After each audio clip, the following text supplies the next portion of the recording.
If you're an amateur disc golfer like me, then accuracy is probably something that you struggle with. Maybe it's a lot, maybe it's not. But in today's episode of the Chain Clankers Disc Golf Podcast, we sit down with Andrew Presnell, who gives you the top 5 things you must do if you want to become a more accurate disc golfer.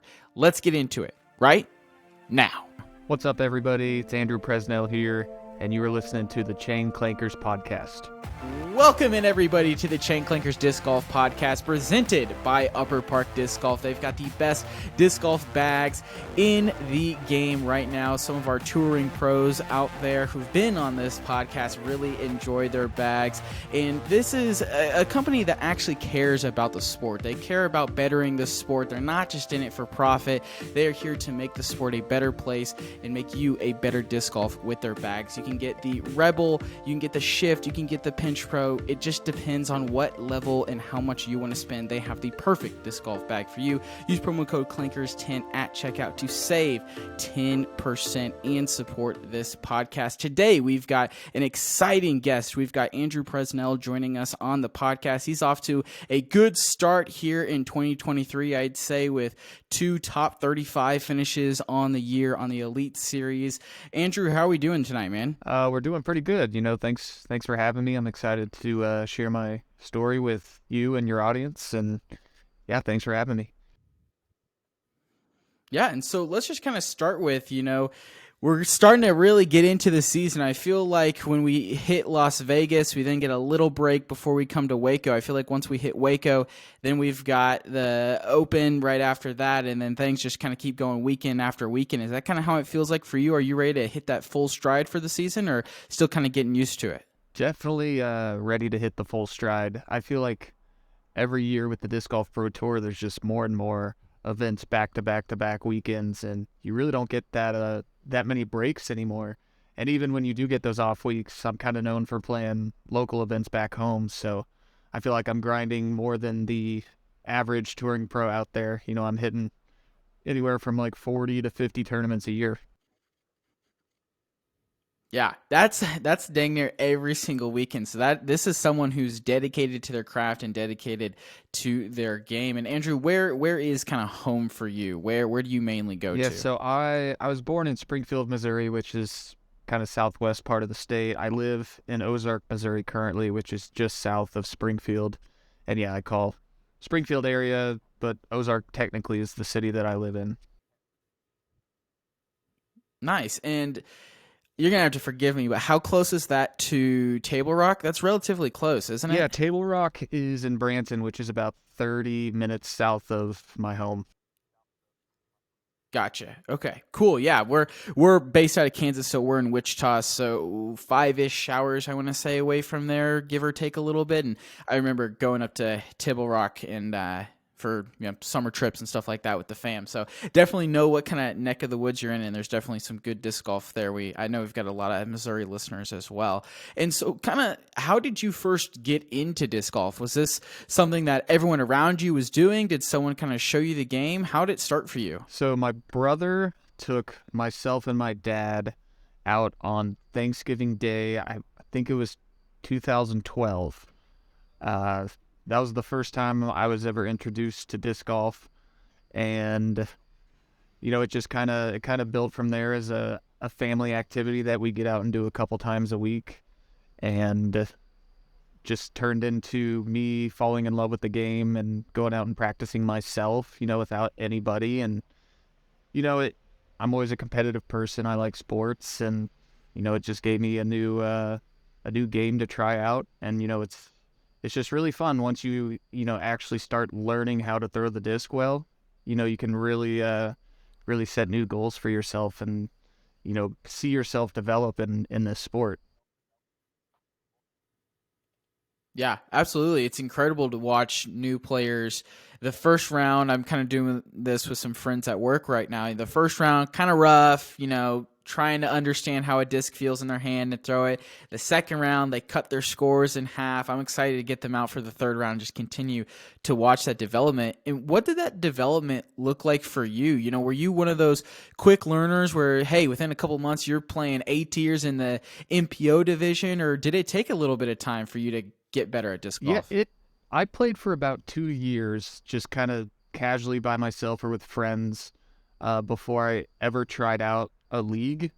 I was convinced to try out our local league after about 2 years of playing, and I don't remember how well I did, but I don't think I did very well. But I think just the being competitive is what drew me to it, because I was a college athlete at the time when I got introduced to disc golf, and my soccer career ended my senior year, I guess 2013, and so I still wanted to be competitive in sports and stuff, and so this was kind of like a new avenue for me to go and challenge other players and be competitive in.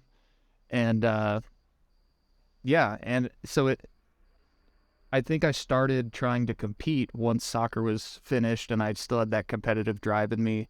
So yeah, that was, I think, my first tournament was 2014, which is about 2 years after I started. Started in the intermediate level, and I won my first intermediate tournament. And then I think I played maybe one more intermediate tournament before I moved up to advanced. And I think I did maybe a handful of advanced tournaments before I won a couple, and then I just said, all right, I guess I'm going to go play open. Um, I kind of knew that I was like kind of decent at the sport, because like I think when I won intermediate, I might have shot well enough to like do really well in advanced. So I was like, okay, maybe I'm better than I think. But it did take some time. I mean, I remember not being able to hit 250-foot shot holes at my home course for probably over a year. Like, it just it took some time, and that's what I like telling new players. Anytime I take somebody new, I tell them I'm gonna make this look way too easy, and my throwing is gonna look effortless, and you're not gonna be able to get it at all, and that's fine. Like, if you go and you play like 3 or 4 times, you're gonna notice a huge improvement than from your first round. Yeah, and I think that's really encouraging to hear. We've talking to a lot of pros who are like, yeah, I could throw 450 on day 2, and I was winning MPO tournaments within the first month. And it's like, oh man, maybe there is no hope for any of us. But I think that's a really interesting journey for yourself, and taking a little bit longer to get into the competitive nature. And once you kind of got into those leagues and tournaments, did you see your practice routines change, and did you see more of a progression in your game when that happened compared to when you were just taking it casually? There's a specific moment in my career where I decided I wanted to take this more seriously. I graduated college and was working up in a school near Kansas City, and I'd have every weekend off. And Kansas City runs a lot of tournaments, and it was kind of like my beginning part of when I started playing open events.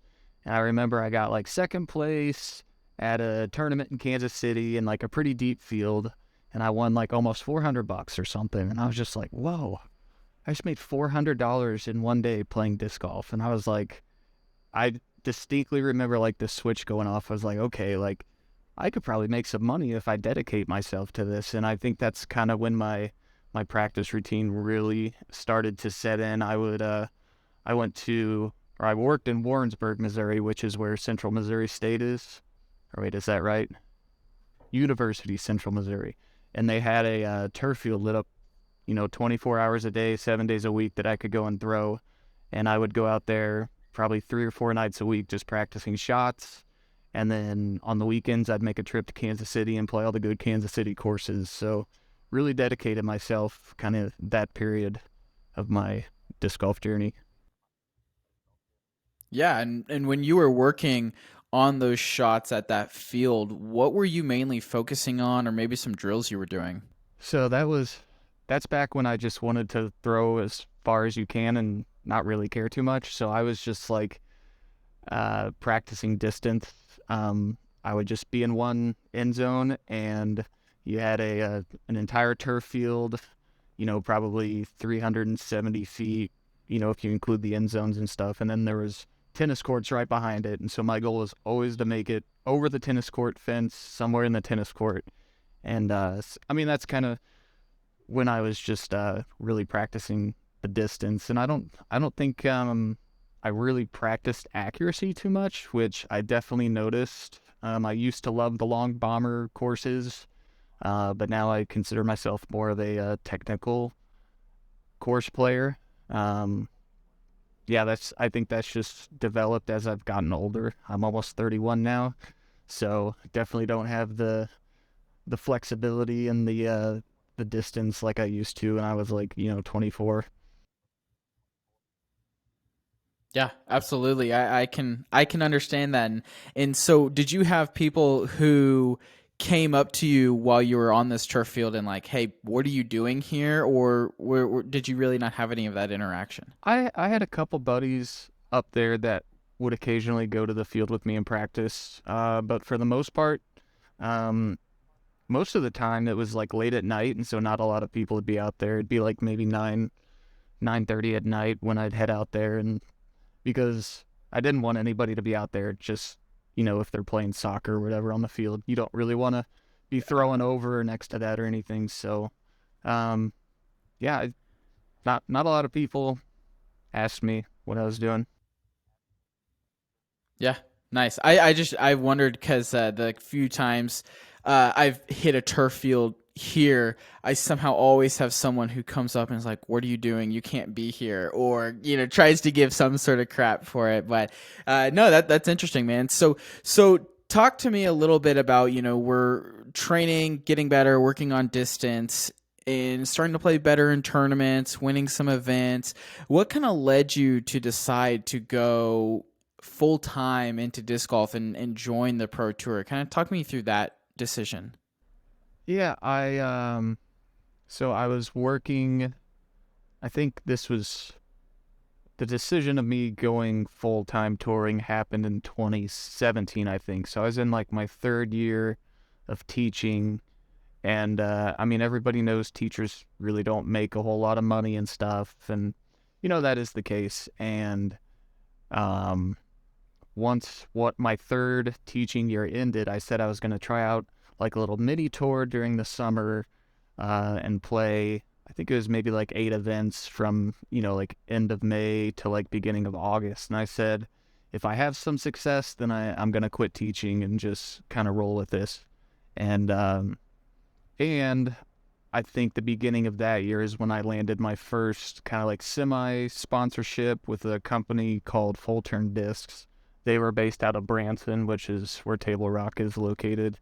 Um, but yeah, it was one guy who I knew pretty well, and he started this company, and he wanted to expand the Full Turn brand and wanted to sponsor a player who was going to play big events. And he knew my game and knew I was pretty good as far as like the local scene, and wanted to take a chance on me to have somebody in the bigger scene. And um, so yeah, once I had some financial backing from them, and I took that 8 week long tour of just kind of a trial tour, and had some success. That's kind of when I decided that I was going to pursue this full time. I called it a success for me, that little trial tour, and so I just decided that I'm going to go for it while I'm young and don't have kids and don't have many obligations. I just figured, why not? Yeah, absolutely. Seems like a great time to do it and getting that backing. And after those first events and getting that first season under your belt, did you have big sponsorship changes? Did it become easier to go on pro tour? Did you fully expand and commit full time after that first kind of mini tour? I did commit full time. I didn't go back to teaching, and I definitely noticed that. Uh, I was committed. I remember hitting all of the like the Massachusetts, like Maple Hill and Vermont. I remember going to those tournaments, and I definitely think like back then it was probably easier to just kind of drop everything and say I'm gonna try it. I feel like the competition nowadays is extremely tough, and plus you have to have like a certain rating to even register for the tournaments now. Back then it was just kind of anybody can sign up, and the competition even in the last like 2 or 3 years is just a huge jump up from even 2020. And then looking back to 2017, I think it's an even bigger jump. And so um Yeah, I would say it was probably easier to like place well back in, maybe 6 years ago when I started. But the money wasn't what it is today either. And so, when I started, I was doing okay money wise. And then, the last couple of years since disc golf has boomed, it's been comfortable enough to keep doing. So then, with this increased competition and it being more difficult to place well in tournaments, do you see that as a motivator for you? Like, is that okay? I have to get in and work every single day so I can keep up. I'm someone who's been here for a while. I got to continue to keep my name on the block. Is that kind of your mentality, or what is your mentality if that's not it? I feel like I've had, the same mentality since I started, which is just I want to do the best that I can. And, I know that not every single weekend I'm going to play my best, but I know when I do have good tournaments, my name's going to be up there with, the top guys who are up there every single weekend. Um, and I think that's just being, I guess, like a little bit realistic with myself, but, it's not like I ever go to a tournament and say, well, I just have no shot. Like, of course, I'm going to try as hard as I can and stuff. There's definitely courses I feel like play to my strengths, and then some courses out on tour that are a little bit tougher for me as far as like scoring really well and stuff.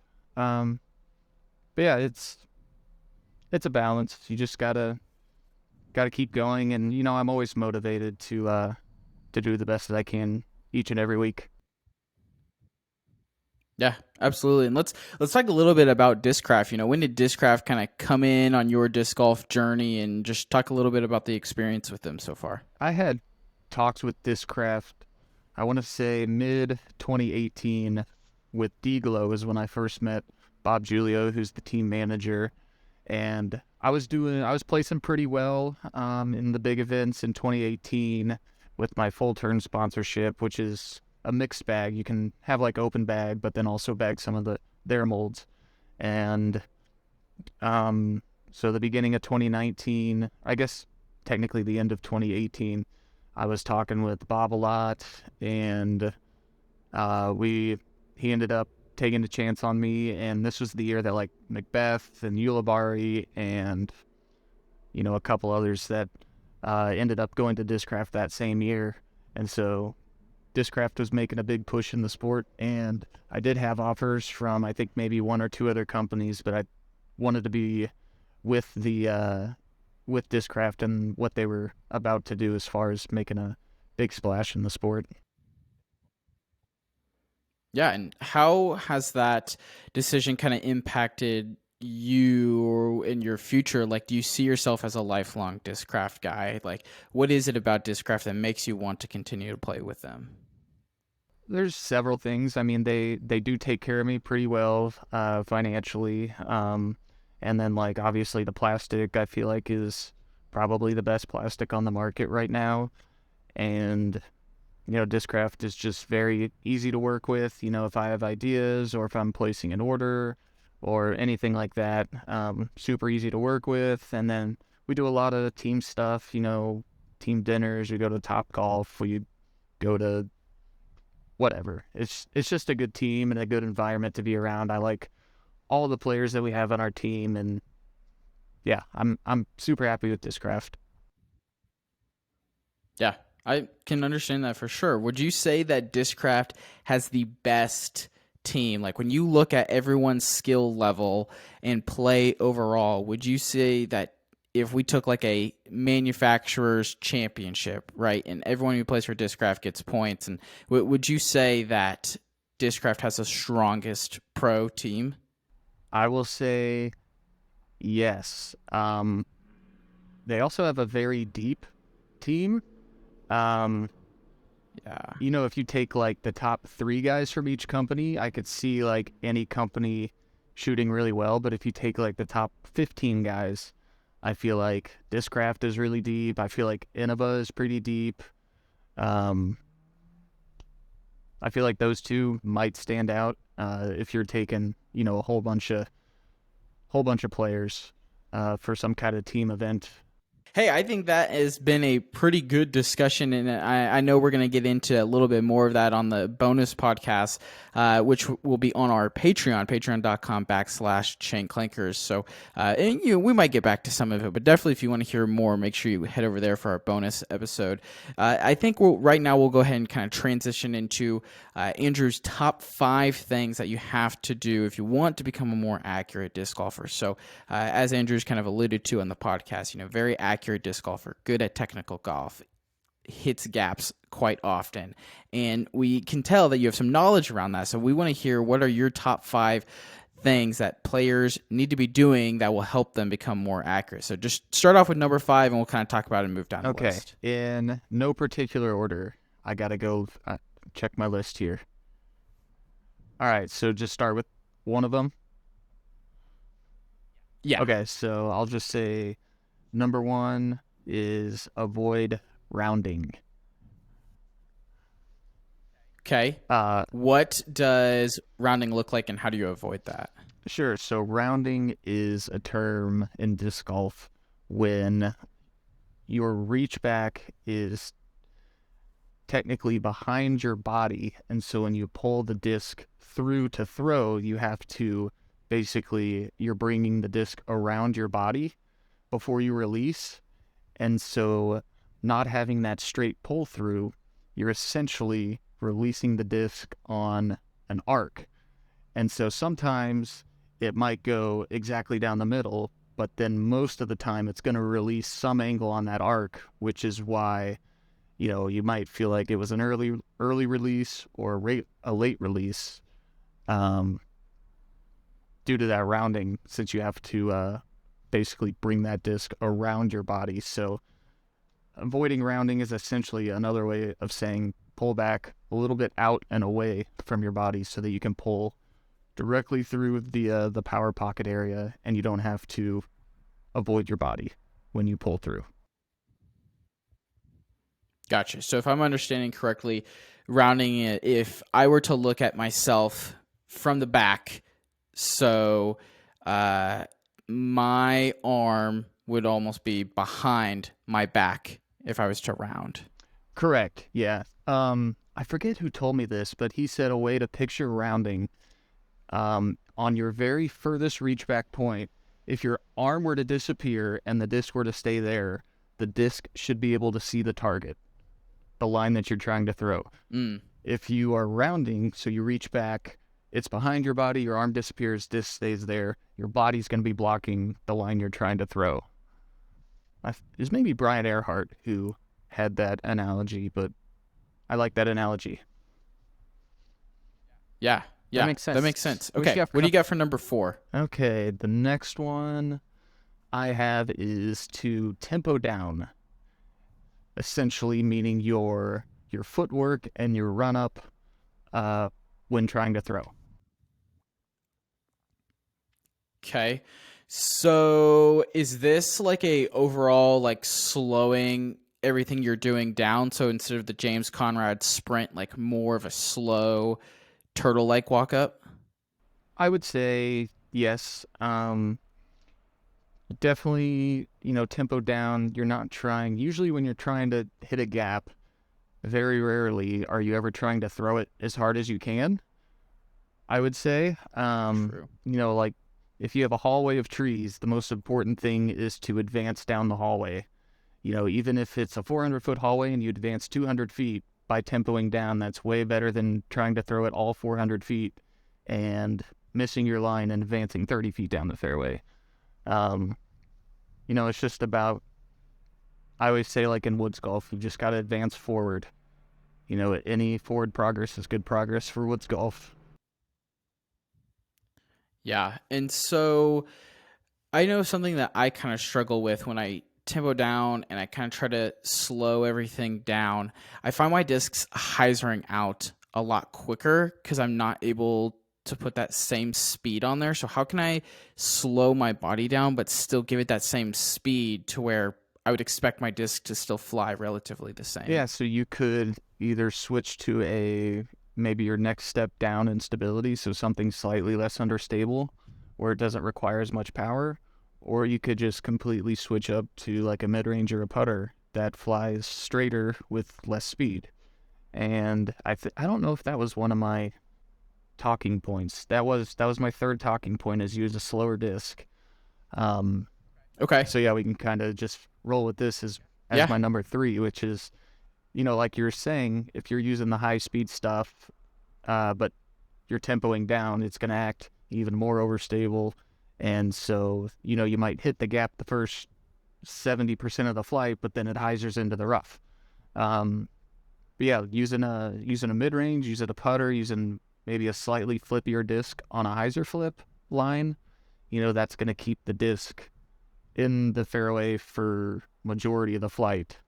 And it's not easy to do. I mean, throwing a straight shot in disc golf is probably the hardest thing to do, is throwing a full flight, dead straight shot. And, it just takes a lot of practice and knowing your discs extremely well, how they fly. Yeah. And so if you were to give some recommendations, like what are maybe some good throwing putters in Discraft's lineup?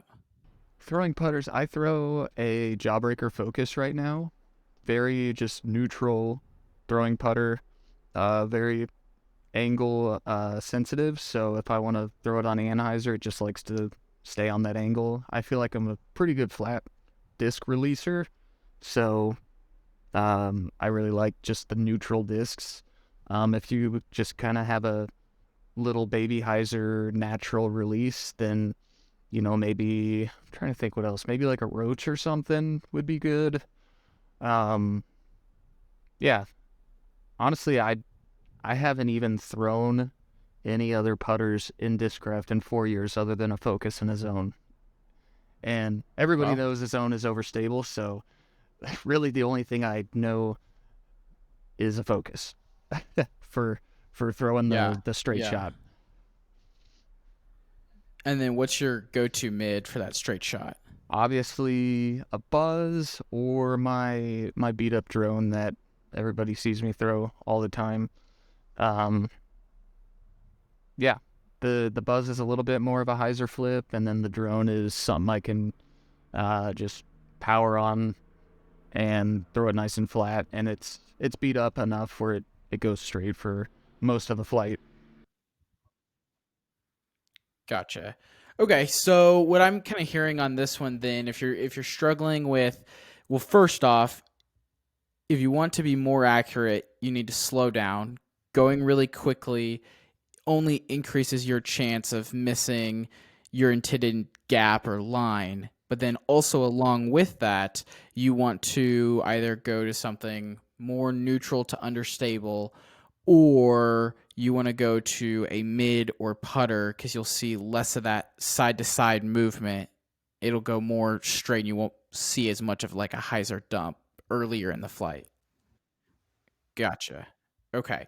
I guess one more question on that then. At what point in your game, like is it a certain distance or just how you're feeling, like do you decide to go from understable fairway to mid to putter? Like what kind of makes you decide to go Yeah, down? so I basically have like a chart in my head of, if it's this distance, it's a putter. If it's this distance, it's a mid. Usually for me, if it's 300 or less, putter. If it's 300 to 360, I feel like I can get a mid there. And if it's anything over 360, probably got to use a fairway driver. Yeah, and that's just something I've Okay. learned just from playing almost every day for the last 10 years. It's just something that has developed in my head, and I know my distances and know my discs. And once I use the rangefinder and see that it's 350, I know right away I can get a mid there. So, Gotcha. And so I guess a little bit, maybe a little bit of a distraction here, but when you were getting better at disc golf and really practicing every single day to get on the tour and kind of learning these discs, right, and learning your distances, at what point did you just kind of continue to trial and error to see how far you could get that putter, or was it like, okay, I can only get my putter 200, I'm throwing my distance driver 350 right now? Like, I guess walk me through how you were able to slowly expand those out, or was it literally just trial and error? You just kept doing it, and over time they just continued to get longer. Um, that's a good question. I think I definitely didn't take a very statistical approach when I first started playing, as far as like having those distances in my head where I know if it's this distance, it's a putter or a mid. It was just kind of whatever felt right, maybe a little bit earlier in my career, and then more of these last maybe 2 or 3 years as the courses are getting longer. We don't really have the short courses anymore, and so I feel like I've really taken a an approach to have something that's in my head where I have these distances and I know, it's putter, mid, fairway driver, or whatever. I feel like it's something that just with how the game is growing and these longer courses that keep coming up on tour, we kind of have to know that. And so, yeah, I like the beginning of my career, I was probably young and dumb, let's say, and just kind of going with the flow and throwing whatever. But, now with the competition getting crazy, you kind of have to have a different mindset and approach to tackling the courses. Do you ever look at what your competition is throwing and then change what you were going to throw, or kind of change your game plan? 100%. Yes. I I will I don't know if other players do this, but I will study what every player is throwing almost every single shot, and I will like keep something in my head where I'm like, okay, let's see, Greg Barsby threw this green looking destroyer on this hole with the headwind, and it held up for him. And then like we come to a hole 5 holes later, and he pulls that same disc out. I know that it's like a pretty overstable disc, and so I want to see the line he throws it on, and then I can kind of compare it to how I'm gonna throw or anything else in my bag. But yeah, definitely, um, especially in windy situations. I remember specifically at Waco 2 days ago on hole 14, which is the one that plays with like the fence on the right and the road on the left and the electrical boxes and the little, I don't know if that's a fence or those like bars in the middle of it, but we had a big headwind, and I know Miles Seaborn was on my card, and he was throwing this yellow mid-range, and it was pretty overstable, and I watched him throw it on his approach shot, and I said, I'm going to throw my stable mid-range, and that's what I did. Yeah, yeah, that makes a lot of sense. I feel like I've heard a lot of different answers, so I'm glad that I was able to kind of pick your brain there, because I've definitely heard the camp of no, you just throw what you throw and don't worry about what anyone else is throwing. But I feel as though to a certain degree you have to almost look at it, and I think you're doing it maybe in a different way from how it was presented earlier, is you're looking at it more of a you from what I'm getting, you kind of have an idea of what you're going to throw already, but then it's, oh, okay, well, I've seen they've thrown this disc and it's done this, and because of this condition, they're throwing it again. So that leads me to, I should pick between this disc and this disc now, instead of it being like, well, I'm thinking about throwing mid here, but I just saw Paul throw a distance driver. Now I have to throw a distance driver, right? Yeah, it's kind of like I watch somebody throw a disc, and then I compare it to what's in my bag. And so, let's say Miles throws this yellow overstable mid range, and I'm just like, okay, that's like my blue drone that's semi overstable. And then if I watch him throw that disc in a headwind and it flips over, and he's like, oh wow, what the heck? It shouldn't have done that. Maybe I stable up from my semi overstable drone to my really overstable drone. Yeah. Okay. Okay. Yeah, I'm following you on there. I have made this argument before on the podcast that yes, you want to be the first one to throw because that means you got the best score on the last hole. But I do think there are advantages to going later in the lineup because you do get those wind reads. Could you ever see the Pro Tour switching up the format to where whoever did the best on the hole prior throws last in its reverse order. So whoever's doing better gets those win reads. Could you ever see that happening?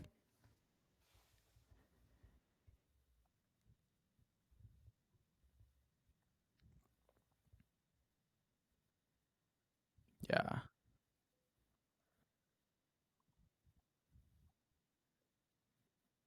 Yeah.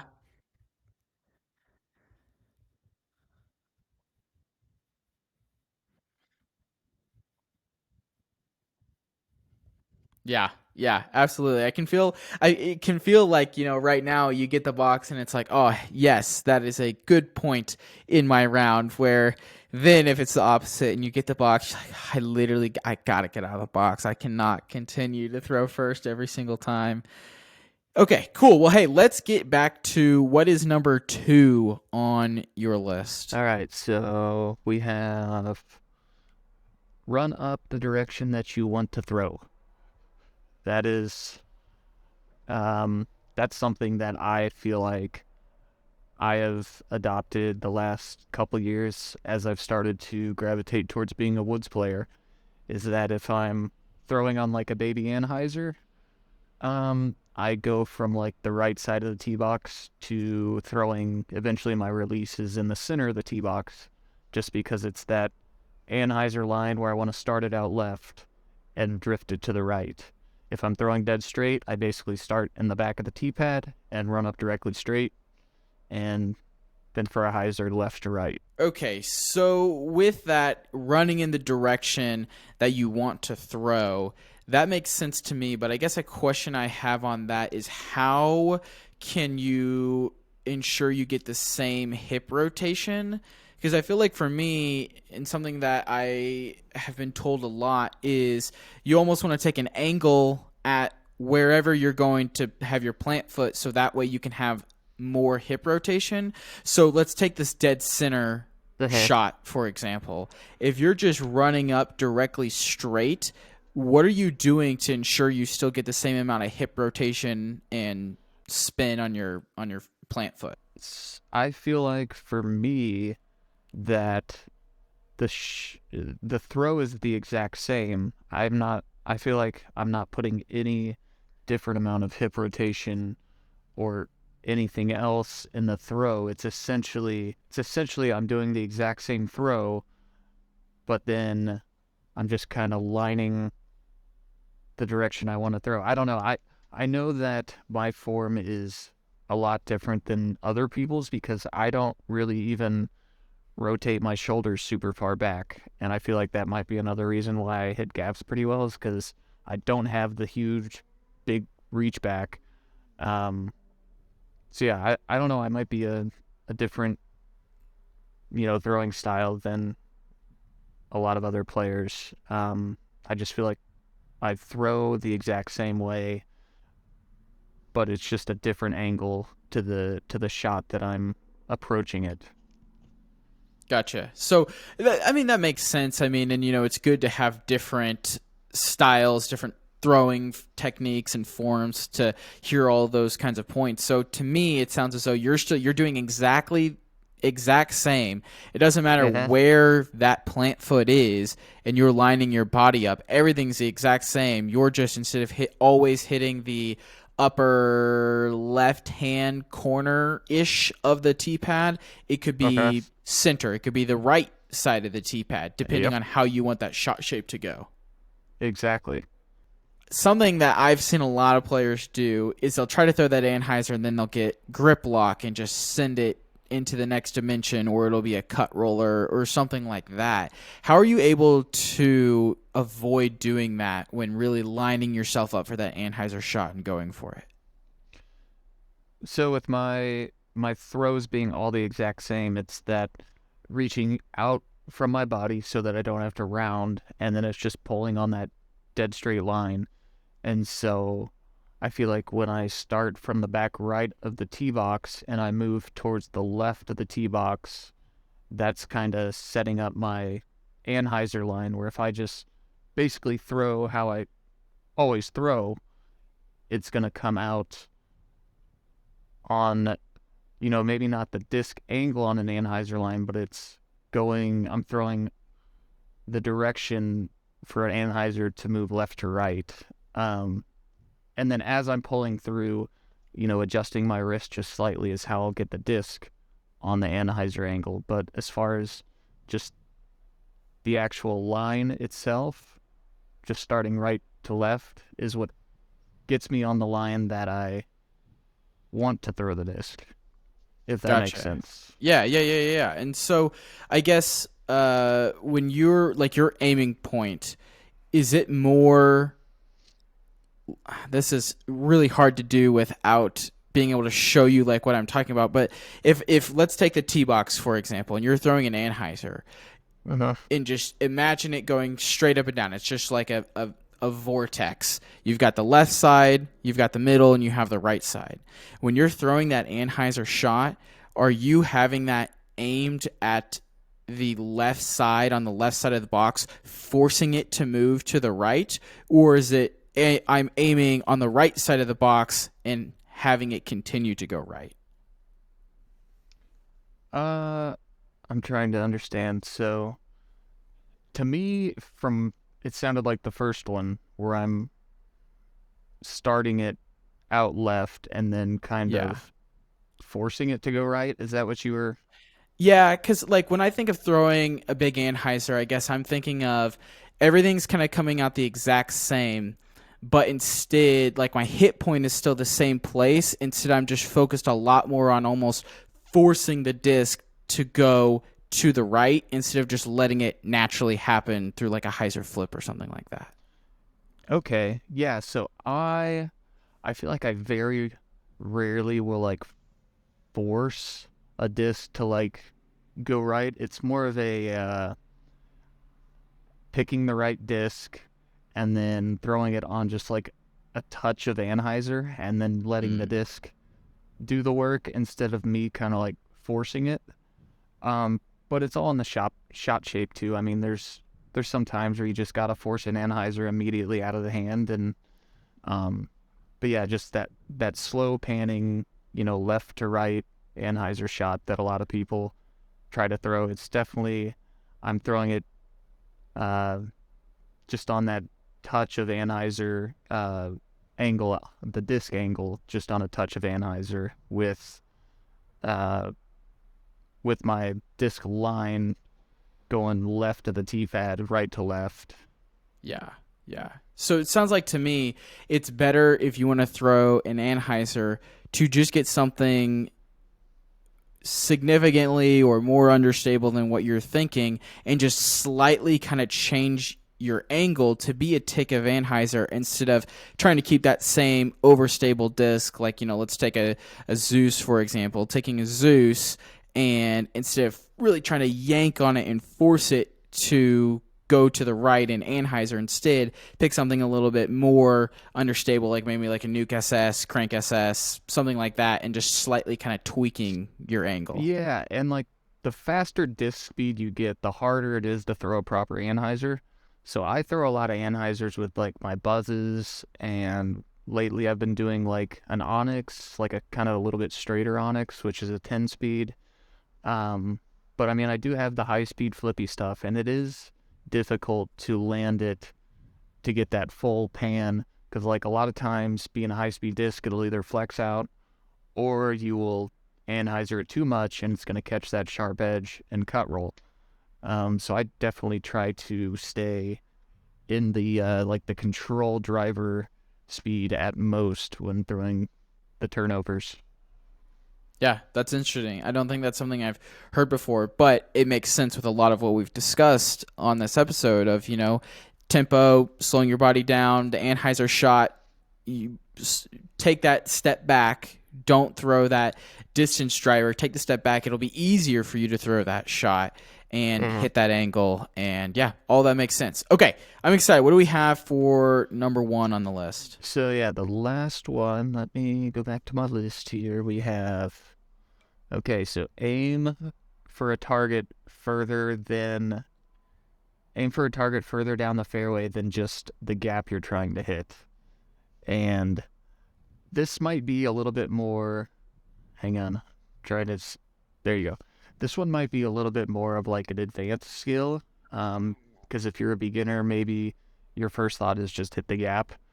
But yeah, like for me, I feel like I can hit gaps so well now that I'm not even worried about the first one. The first gap that's 100 feet off the tee and 20 feet wide. Like I'm essentially looking past that and looking where do I want the disc to land instead of where do I need to like throw this disc to hit the gap. And I feel like that is definitely something that's helped me. It's kind of like the aim small, miss small mindset, where if you aim for something, straight down the fairway, 400 feet, then, if you're good at hitting your lines and your gaps, then that gap that's 100 feet off the tee really shouldn't even come into play in your head. Yeah, okay.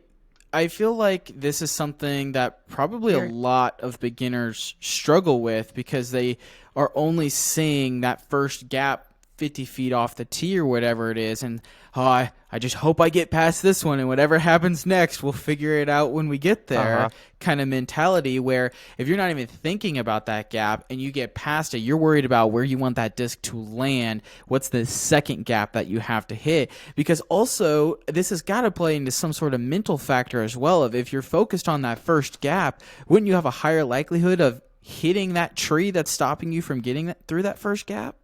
I definitely think so. Like playing courses like W.R. Jackson, which is Champions Cup course, there's so many times where there'll be an initial gap to hit and then a tree 300 feet down the fairway. And I'm just like, okay, aim for the tree, and surely you're not going to hit the tree. Like you'll miss left or right of the tree. And, sometimes you hit the tree and you're just like, wow, I'm that accurate. But then, sometimes you'll miss left and right. And that's kind of the point of picking something further down than just the initial gap. And, you're not even thinking about the early gap. Yeah, I really like that one because I definitely can see how you start putting those negative thoughts in your head of, well, I have to hit this gap, and then you hit the gap. And if you're not thinking about the gap, you're thinking about the next gap, and you happen to catch the first gap, oh, well, we'll figure it out then. But I feel like that's a better mentality to have compared to just being like, well, I got to get through this first one, and then whatever happens, I hope it's good, because it could also be bad. Yeah, and it's definitely more of an advanced skill. If you're playing the lower level, sometimes just hitting the first gap, you're going to gain strokes on your card. And so that's true. If that's the level you're at, maybe you don't think about this fifth tip until you're further along in your career. So that's true. That's a really good shot. And if you're looking to gain those strokes on your card and continue to improve your disc golf game, I highly recommend subscribing to the podcast right now. We've got other fantastic interviews with pros on the channel teaching you how to become a better disc golfer. We're going to go another 10-15 minutes with Andrew over on our Patreon, patreon.com/ChainClankers. So if you're interested in listening to more of this discussion, make sure you head over there. As well as another bonus perk, we've got our OTB discs giveaways every single month. You could win 4 discs over there just by supporting, so definitely check that out. And if you're interested in learning more about Andrew, where can the people follow and connect with you, Andrew? Yeah, so you can follow my Instagram. It's just Prez17, I believe, or maybe Prez017. I think it's Prez017. And then I have Facebook, and then also have a Twitter. Everything is either Prez017 or Prez17. I've kind of lost track of which one's which, but I'm sure if you just search my name, Twitter, Instagram, I should pop up. Awesome. Well, there you go. Thank you, Andrew, for joining us on today's episode of the podcast. And if you missed last week's episode, make sure you go check it out right now. We give you our top 10 disc golf deal breakers, 10 things you shouldn't do. So if you enjoyed this discussion, we know you'll like that one. So go ahead and check it out, and we will see you guys next week.